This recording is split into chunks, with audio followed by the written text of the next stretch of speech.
There are those who believe that life here began out there, far across the universe, with tribes of humans who may have been the forefathers of the Egyptians, or the Toltecs, or the Mayans.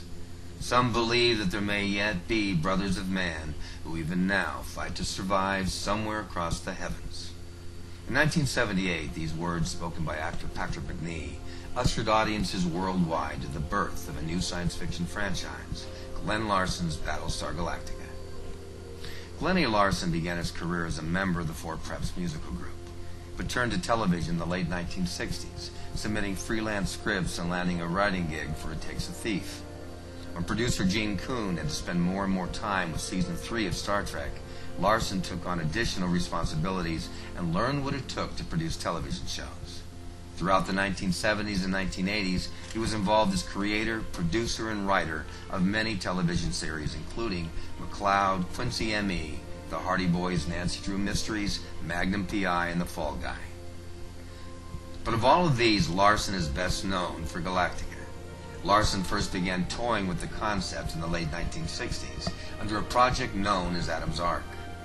With the success of Star Wars in 1977, he revisited them and began an association with Leslie Stevens of Outer Limits fame, and together they produced Battlestar Galactica for ABC television, and a year later Buck Rogers for the NBC network. Many of those who joined Larson and Stevens left an indelible mark on Galactica. Special effects were originally handled by John Dykstra, who worked on the original Star Wars. Stu Phillips composed the music and together with Larson co-wrote its majestic theme. The writing staff included script editors Jim Carlson and Terrence McDonald, along with future television producers Donald P. Belisario and Michael Sloan.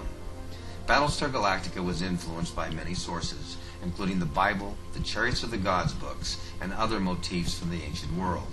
The costumes and the set designs were all intended to amplify the central theme that life here began out there. In terms of both budget and storyline, it was truly epic in scope. In the pilot episode, the last remnants of humanity from the 12 colonies of man are being chased across space after their homeworlds were destroyed by a robotic race called the Cylons in a Pearl Harbor-like sneak attack.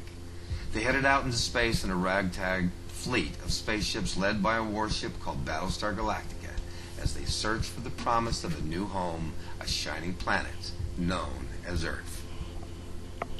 Battlestar Galactica had adventure, drama, and characters that you really cared about. It had heroes, and it had heart. It spanned 24 hours across 17 episodes before its abrupt cancellation in 1979.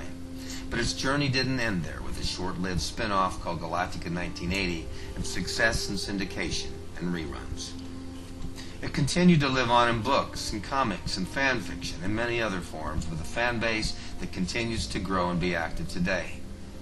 Many hands have tried to revive the series over the years, from Glenn Larson and Todd Moyer to the people who donated their time and their talents to the Richard Hatch Second Coming trailer, which represented a continuation of the original story, along with the creative team of Tom DeSanto and Bryan Singer from X-Men fame. With the collapse of the DeSanto-Bryan Singer project after 9/11, Universal turned to David Icke, producer of Hercules and Xena. When he assembled a list of potential writers for the project, one of the first people he contacted was Ronald D. Moore, who had worked with him on Good vs. Evil. Ron graduated from Cornell University with a degree in political science, and in 1989 was 2 weeks away from joining the Navy when he got a call from Paramount Studios, informing him that they had accepted his freelance script for Star Trek: The Next Generation. It was a dream come true for a kid from Chowchilla, California, who grew up inspired by the adventures of James T. Kirk in the original Enterprise. Moore spent a decade with the Star Trek franchise before moving on with Roswell and Carnival. As a producer, David wanted something that was different from Star Trek, and his instincts led him to believe that Ron would welcome an opportunity to pioneer a new approach to the genre. And so one weekend, Ron sat down and watched the original pilot, and it struck a chord with him. Suddenly, in the light of September 11, the central premise of Battlestar Galactica now held a new and contemporary relevance in the age of the Internet. He brought his ideas to David, and together they set out to retell this story for our era. Ron Moore's Galactica is a grim vision, and in some respects more faithful to the dark premise of the original. Abandoning stock and trade conventions of the genre, It set science fiction on its ear with the best and worst of mankind plainly visible for all to see. And there was a unique twist to the premise. The Cylons were now created by man, and they now look like us. The concept of human Cylons first appeared in Galactica 1980. The Cylons were created to serve the 12 colonies, but revolted and were driven from their homeworlds after a bloody world, and had not been seen for 40 years. And then one day the peace is shattered when the Cylons come home to return their parents' sins upon them with a vengeance.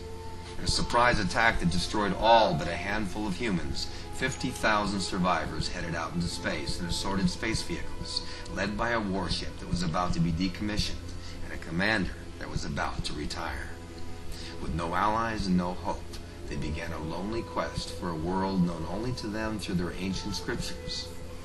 There are many differences with the original series, and yet there are many parallels. The characters are different, but the premise and the backstory are fundamentally the same. Battlestar Galactica is an unpredictable, tough, character-driven drama featuring people that we hate to love and love to hate. Whether it's suicide bombings, terrorism, abortion, the threats to democracy and civilian government under a time of war, or murder in the name of a loving God, this show has not shied away from confronting current events. They are taking a mirror, holding it up to the audience and asking, what do you see? This is the world of Ron Moore's Battlestar Galactica. Now entering its 4th season, Battlestar Galactica has lasted longer than the combined runs of the 2 previous incarnations. While we don't know all the twists and turns and how it will end, we pause now to reflect where it all began some 30 years ago. A show which lit up the television screens for one brief but memorable season, and which we remember and honor today. As we move forward, let us reflect on that journey.